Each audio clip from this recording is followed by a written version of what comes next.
નમસ્કાર વિદ્યાર્થી મિત્રો, ધોરણ 9 વિષય વિજ્ઞાન પાઠ 5મો સજીવનો પાયાનો એકમ એમાં ભાગ 2ની અંદર આપણે આજે મુદ્દો જોશું કોષીય અંગિકાઓ।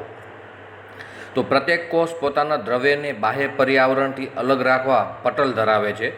મોટા તેમજ જટિલ કોષો જેવા કે બહુકોષીય સજીવના કોષો તેમની જટિલ રચના અને કાર્યોને પહોંચી વળવા માટે ઘણી જટિલ રાસાયણિક પ્રક્રિયાઓ દર્શાવતો હોય છે। આ જુદી જુદી પ્રક્રિયાઓને એકબીજાથી અલગ રાખવા માટે કોષો પટલથી આવૃત નાની રચના જેને અંગિકા ધરાવે છે। સુકોષ કેન્દ્રીય કોષની આ લાક્ષણિકતા તેને આદિકોષ કેન્દ્રીય કોષોથી અલગ કરે છે। આમાંની કેટલીક અંગિકાઓ માત્ર ઇલેક્ટ્રોન માઇક્રોસ્કોપ દ્વારા જોઈ શકાય છે। મિત્રો, આપણે અત્યારે જે આગળ જે મુદ્દાઓ જોયા એના અંદર આ મુદ્દો છે એ થોડોક અલગ છે કે કોષીય અંગિકાઓ જે કોષોથી બનેલી છે, બરાબર। એમાં આદિકોષ કેન્દ્રીય કોષોથી અલગ કરે છે, એની અમુક લાક્ષણિકતાઓ છે। કારણ કે સુકોષ કેન્દ્રીય છે એમાં કોષ કેન્દ્ર સ્પષ્ટ દેખાય છે, જ્યારે આદિકોષ કેન્દ્રીય કોષની અંદર કોષ કેન્દ્ર છે એ એટલું સ્પષ્ટ દેખાતું નથી, તેથી તે ઇલેક્ટ્રોન માઇક્રોસ્કોપમાં પણ જોઈ શકાય છે। આપણે કોષ કેન્દ્ર વિશે અગાઉના વિભાગમાં વાત કરી ચૂક્યા છીએ। હવે બીજી કેટલીક અગત્યની કોષીય અંગિકાઓ વિશે આપણે અહીં ચર્ચા કરીશું, જેવી કે અંતઃકોષ રસજાળ, ગોલ્ગી પ્રસાધન, લાઇસોસોમ્સ, કણાભસૂત્ર અને રંજક કણો। આ અંગિકાઓ કોષમાં ઘણા વિશિષ્ટ કાર્યો કરતી હોવાથી તે ખૂબ જ અગત્યની છે। મિત્રો, આ અંગિકાઓ વિશે આપણે અભ્યાસ કરશું। આ અંગિકાઓ આપણે પરીક્ષા માટે પણ બહુ અગત્યની છે, અને પરીક્ષામાં આ જે અંગિકાઓ છે અંતઃકોષ રસજાળ, ગોલ્ગી પ્રસાધન, લાઇસોસોમ્સ, કણાભસૂત્ર અને રંજક કણો એ વારંવાર પૂછાતા હોય છે, તો આપણે તેને થોડુંક ઊંડાણથી સમજણ લેશું। તો પહેલો આપણે મુદ્દો લેશું અંતઃકોષ રસજાળ।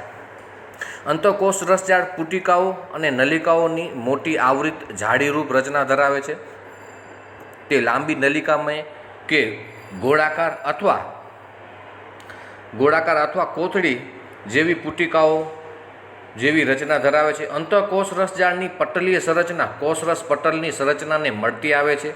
અંતઃકોષ રસજાળ બે પ્રકારની છે, એક ખરબચડી કે કણિકામય અંતઃકોષ રસજાળ, જેને RER કહેવામાં આવે છે, અને બીજી છે લીસી અંતઃકોષ રસજાળ, જેને SER વડે ઓળખવામાં આવે છે।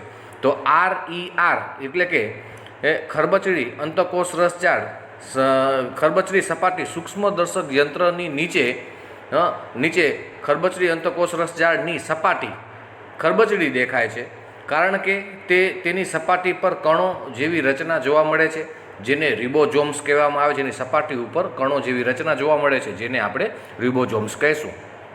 મિત્રો, રિબોઝોમ્સ બધા જ સક્રિય કોષોમાં હાજર હોય છે। તે પ્રોટીનનું સંશ્લેષણ કરવાનું સ્થાન છે, અને ER દ્વારા નિર્માણ પામેલા પ્રોટીન્સને કોષમાં જરૂરિયાતને આધારે વિવિધ સ્થાનોએ મોકલવામાં આવે છે। SER એટલે કે લીસી અંતઃકોષ રસજાળ કોષના અગત્યના કાર્ય માટે જરૂરી ચરબીના અણુઓ અને લિપિડ્સનું નિર્માણ કરે છે। લીસી અંતઃકોષ રસજાળનું કાર્ય શું છે કે ચરબીના અણુ અને લિપિડ્સનું નિર્માણ કરવાનું। આમાંના કેટલાક પ્રોટીન્સ અને લિપિડ્સ કોષરસ પટલના બંધારણમાં મદદરૂપ થાય છે। આ ક્રિયા પટલના જૈવ સંશ્લેષણ તરીકે ઓળખવામાં આવે છે। કેટલાક અન્ય પ્રોટીન્સ અને લિપિડ્સ ઉત્સેચકો અને અંતઃસ્રાવો તરીકે પણ કાર્ય કરે છે। અલબત્ત વિભિન્ન કોષોમાં ER એટલે કે અંતઃકોષ રસજાળની સંરચનામાં ઘણી વિવિધતા જોવા મળે છે। તે હંમેશા જાળીરૂપ તંત્રમય રચનાઓનું નિર્માણ કરે છે। અત્રે એક પ્રાણીકોષની એક આકૃતિ બતાવી છે, એના અંદર અંતઃકોષ રસજાળની એક ખરબચડી કણિકામય રચના પણ બતાવવામાં આવી છે, લીસી અંતઃકોષ રસજાળ પણ બતાવવામાં આવી છે, અને અન્ય પણ એના જે કોષોના ભાગો છે અને કણિકાઓ છે એની પણ આના અંદર વાત કરવામાં આવી છે। તો આપણે આકૃતિ પરથી આપણે સ્પષ્ટ જોઈ શકીએ છીએ કે લીસી અંતઃકોષ રસજાળ અને ખરબચડી અંતઃકોષ રસજાળ। તો આપણે પ્રાણીકોષની આકૃતિ આપણી સમક્ષ જ છે। તો આમ કોષ કેન્દ્ર અને કોષરસ વચ્ચે કોષ રસના વિવિધ પ્રદેશોમાં અંતઃકોષ રસજાળ દ્રવ્ય વહન માટે માર્ગ તરીકેનું કાર્ય કરે છે। કોષની કેટલીક જૈવ રાસાયણિક પ્રવૃત્તિઓ માટે અંતઃકોષ રસજાળ કોષીય બંધારણીય સપાટી પૂરી પાડે છે। પૃષ્ઠવંશી પ્રાણીઓમાં યકૃતના કોષની SER ઘણા વિષારી દ્રવ્યો અને દવાઓને બિનવિષારીક બનાવવાની અગત્યની ભૂમિકા ભજવે છે. એનો મતલબ છે કે ઘણા એવા ઝેરી પદાર્થો છે, એટલે કે નુકસાન કરતા પદાર્થો છે, અથવા દવાઓને એટલે કે દવાઓ છે એને પણ બિનવિષારી એટલે કે ઝેરની માત્રા છે એ ઘટાડે છે, અથવા એ ઝેરની માત્રાઓ છે એ ઓછું બિનવિષારી બને એના માટેની અગત્યની ભૂમિકા ભજવે છે. હવે મિત્રો આપણે આગળ જોઈએ. અહીંયા એક વનસ્પતિ કોષ પણ આપણે બતાવવામાં આવેલો છે. વનસ્પતિ કોષની અંદર કોષ દિવાલ જોવા મળશે, જ્યારે પ્રાણી કોષની અંદર કોષ દિવાલ જોવા નહીં મળે. પણ વનસ્પતિ કોષની અંદર હરિતકણ આવેલા છે જે પ્રકાશ સંશ્લેષણ કરીને ખોરાક બનાવવા માટે અગત્યના છે, જ્યારે પ્રાણી કોષમાં હરિતકણ નથી આવેલા. તો પ્રાણી કોષમાં તારા કેન્દ્ર આવેલું છે, તો તારા કેન્દ્ર પ્રાણી કોષમાં નથી જોવા મળતું. તો અમુક જે આ જે પ્રાણી કોષ અને વનસ્પતિ કોષની જે એના અંદર જે સામ્યતા છે અથવા એના અંદર જોવા મળતા જે બિન અંગિકાઓ છે એનું પણ આપણે અત્રે થોડોક અભ્યાસ કરી લીધો. તો હવે પેલી ગોલ્ગી પ્રસાધન જે બહુ આઈએમપી છે, બહુ અગત્યનું છે, બરાબર. તો ગોલ્ગી પ્રસાધન છે એ કેવી રીતે કાર્ય કરે છે એનું આપણે વાત કરીએ. એટલે સૌપ્રથમ ગોલ્ગી પ્રસાધનનું સૌપ્રથમ વર્ણન કેમિલો ગોલ્ગી દ્વારા કરવામાં આવ્યું હતું. તે પટલ દ્વારા આવૃત તંત્રની બનેલી રચના છે જે એકબીજાને સમાંતર થપ્પીઓમાં ગોઠવાયેલી પુટિકાઓ યુક્ત એટલે ચપટી કોથળીઓની રચના છે. તો આ પુટિકાઓને સિસ્ટરની કહે છે. તે પુટિકા જેવી એટલે કે અલગ એવી પુટિકાઓ છે એનાથી એક બનતી એક સંરચના છે જેને આપણે સિસ્ટરની કહીએ છીએ. તો આ પટલો કેટલીક વાર અંતઃકોષરસ જાળના પટલ સાથે જોડાયેલી હોય છે, તેથી જ તે જટિલ કોષીય પટલ તંત્રનો અન્ય ભાગ બનાવે છે. ગોલ્ગી પ્રસાધનના અંતઃકોષરસ જાળ દ્વારા સંશ્લેષિત દ્રવ્યોનું પેકેજિંગ કરી અને કોષની અંદર તથા કોષની બહાર મુક્ત કરવામાં આવે છે. એટલે કે જે નકામા પદાર્થો છે એ અંતઃકોષરસ જાળની અંદર સંશ્લેષણ દ્રવ્યને પેકિંગ કરે છે, એને અંદર અથવા બહાર મોકલવાનું કાર્ય કરે છે, અથવા પુટિકાઓમાં નિપજોનું પેકિંગ કરવું અને રૂપાંતરણ કરવું તેમજ તેમાં તેઓનું સંગ્રહ કરવાનું કાર્ય ગોલ્ગી પ્રસાધન કરે છે. એટલે કે જ્યારે વનસ્પતિ પોતાનો ખોરાક બનાવે છે તો એનો પણ તે સંગ્રહ કરવામાં કામ કરે છે. એના અંદર ગોલ્ગી પ્રસાધનની ખૂબ જ અગત્યની ભૂમિકા છે. કેટલાક કિસ્સાઓમાં ગોલ્ગી પ્રસાધન સરળ શર્કરામાંથી જટિલ શર્કરાઓનું નિર્માણ પણ કરે છે. ગોલ્ગી પ્રસાધન લાઇસોઝોમ્સના નિર્માણ માટે પણ સાથે પણ સંકળાયેલું છે, એના માટે પણ સંકળાયેલું છે. તો અહીં આપણે એક કેમિલો ગોલ્ગીની એક પોતાની બાયોગ્રાફી પણ અહીં આપેલી છે. હવે આપણે એના પછીની અંગિકાઓની આપણે વાત કરીએ તો એમાં લાઇસોઝોમ્સ શું છે પેલો એના સંદર્ભમાં આપણે સમજી લઈએ કે લાઇસોઝોમ શું છે.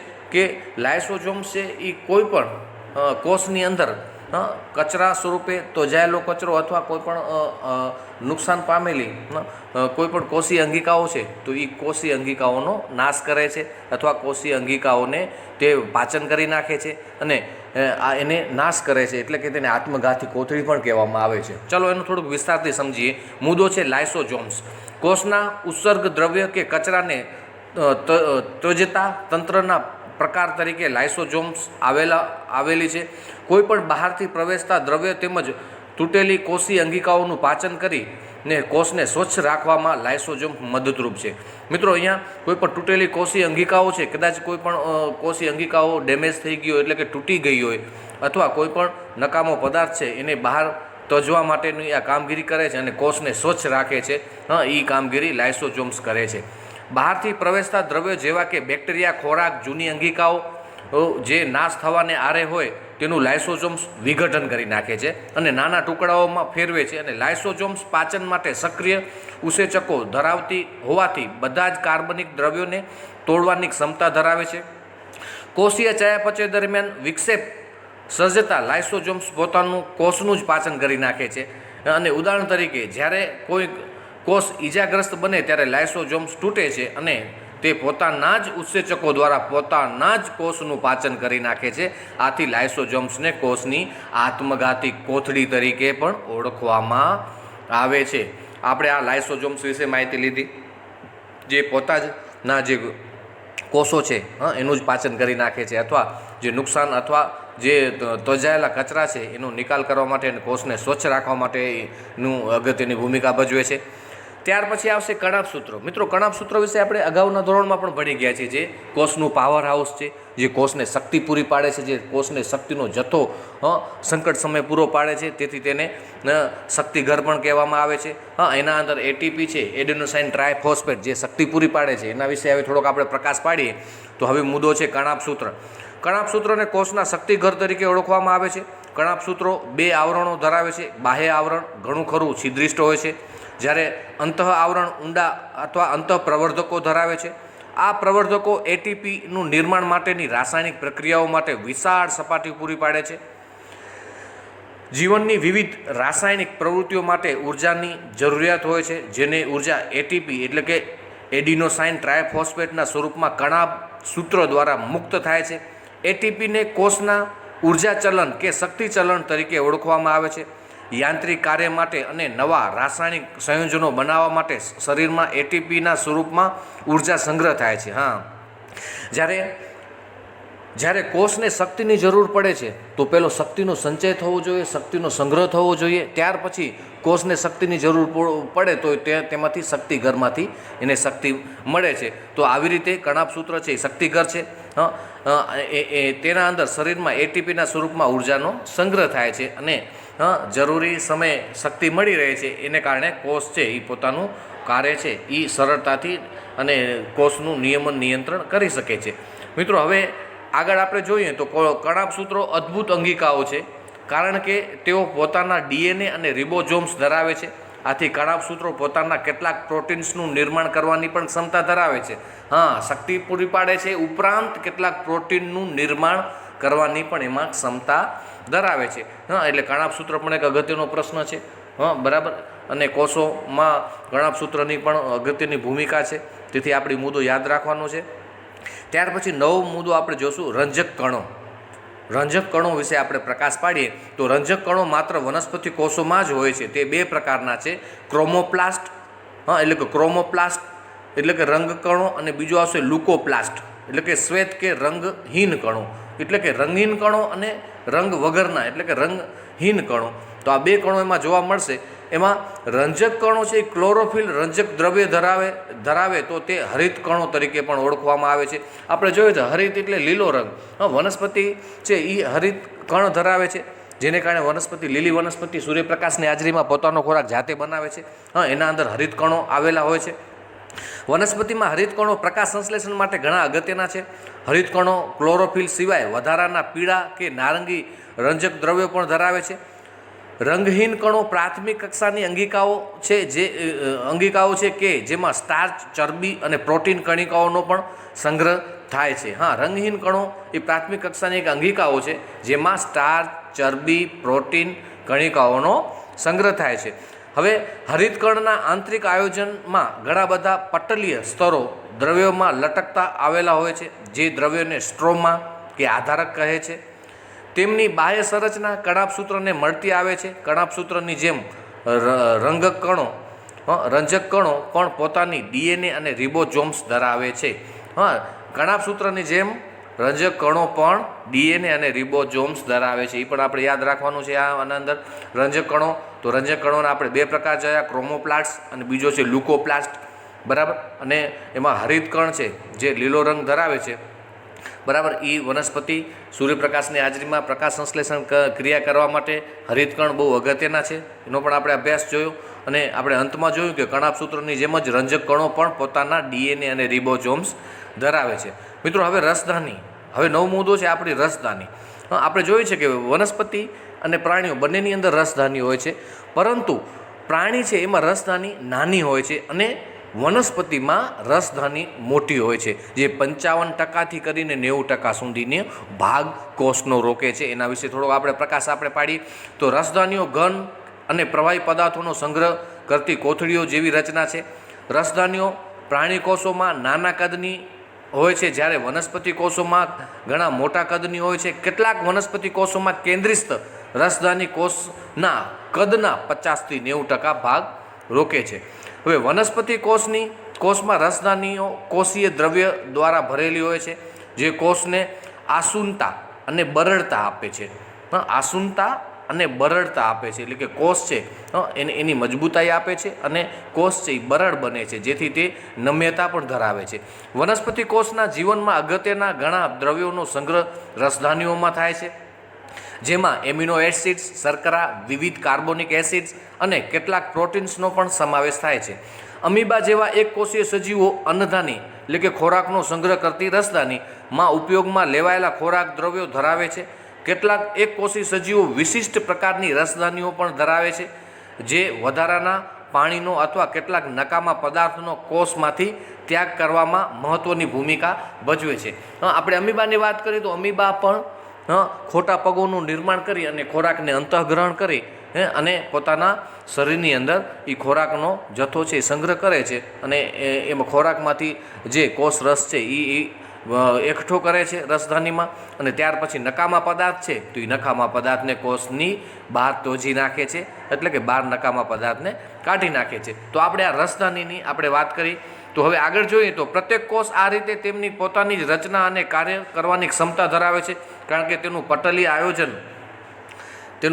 આયોજન અને અંગિકા વિશિષ્ટ રીતે આયોજનબદ્ધ હોય છે. આમ કોષ પાયાનું બંધારણીય આયોજન ધરાવે છે, જે કોષની વિવિધ કાર્યો કરવાની મદદરૂપ થાય છે, જેમ કે શોષણ, પોષણ મેળવવું અને નકામા દ્રવ્યોને દૂર કરવા કે નવા પ્રોટીન્સનું નિર્માણ કરવું. આમ કોષ અને સજીવોના પાયાનો બંધારણીય એકમ છે, તેથી સજીવોનો પાયાનો ક્રિયાત્મક એકમ પણ છે. તો આપણે જોઈએ છીએ આપણા શરીરમાં બધા કોષો છે, બધા કોષ વિભાજન થી અને બધા કોષો છે પોતાના વિભાજનથી કાર્ય કરે છે, અને એને કારણે બધા કોષો છે એ શરીરમાં સરસ રીતે વ્યવસ્થાપન કરી અને એક પ્રકારનું શરીરનું બંધારણીય એકમ બને છે, અને તે સજીવનો પાયાનો ક્રિયાત્મક એકમ પણ છે. હવે એના પછી કોષ વિભાજન આવશે. દરેક સજીવ કોષોનું બનેલું છે.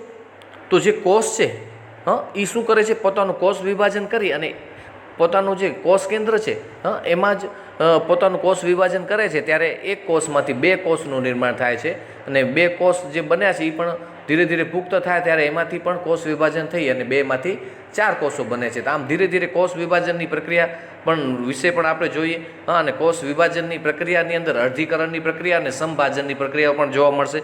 એનો વિશે પણ આપણે પ્રકાશ પાડશું. હવે આપણો મુદ્દો છે કોષ વિભાજન, સેલ ડિવાઇડેશન.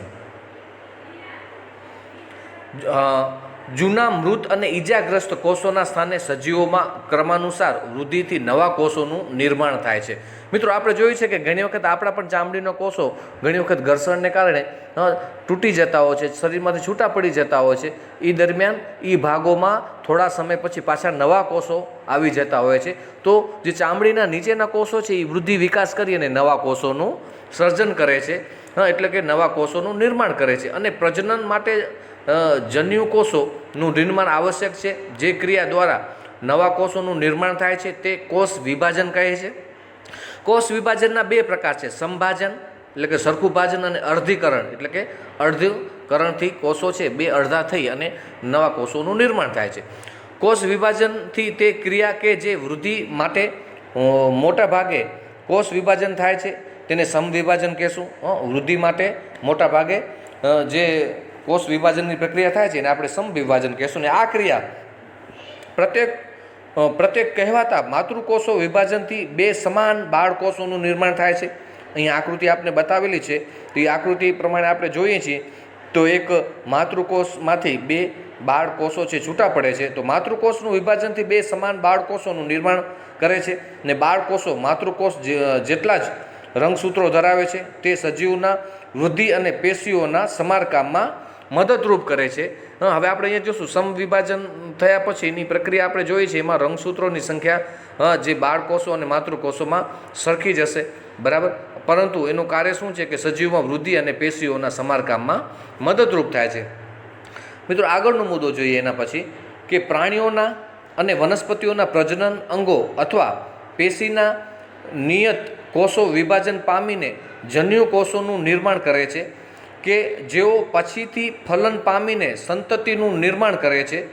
તેઓ બિન ક્રિયા દ્વારા વિભાજન પામે છે, જેને અર્ધીકરણ કહે છે, જેમાં સતત 2 વિભાજન સંકળાયેલ છે.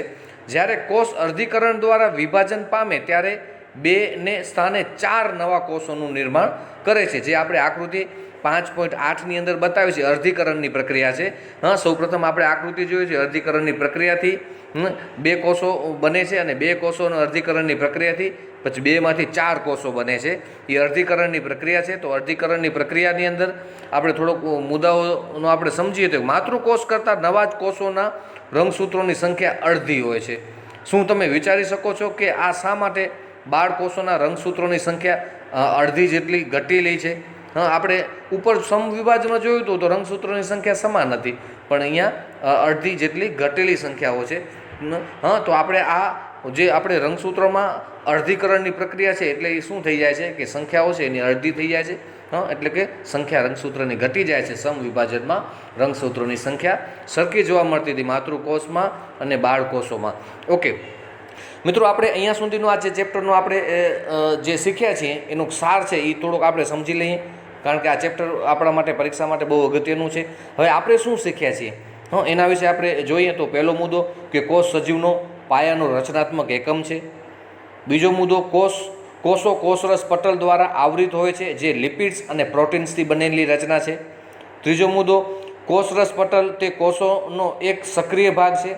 તે કોષોમાંના દ્રવ્યોની ગતિશીલતા અને બાહ્ય પર્યાવરણ દ્વારા ગતિશીલતાનું નિર્માણ કરે છે.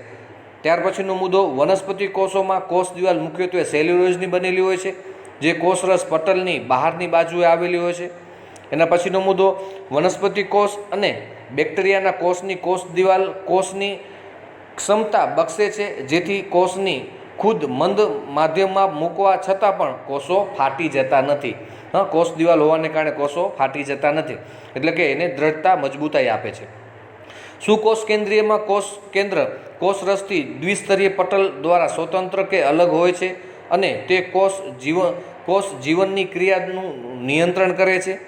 ત્યાર પછી અંતઃકોષ રસજાળ આંતરકોષીય વહન અને ઉત્પાદક સપાટી એમ બંને રીતે કાર્યો કરે છે.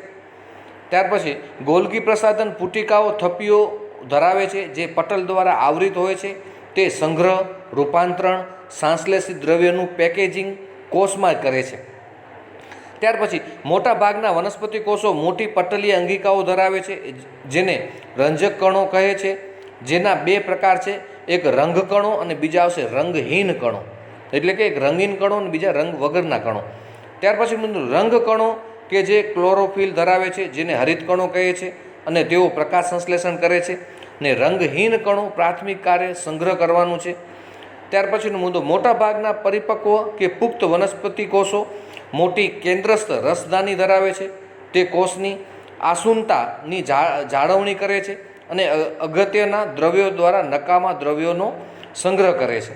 ત્યાર પછી પ્રોકેરિયોટિક કોષ પટલ દ્વારા આવૃત અંગિકાઓ ધરાવતા નથી. તેમના રંગસૂત્રો માત્ર ન્યુક્લિક એસિડ ના બનેલા હોય છે, તેમજ તેઓ ખૂબ નાની રિબોઝોમ્સ અંગિકાઓ તરીકે ધરાવે છે.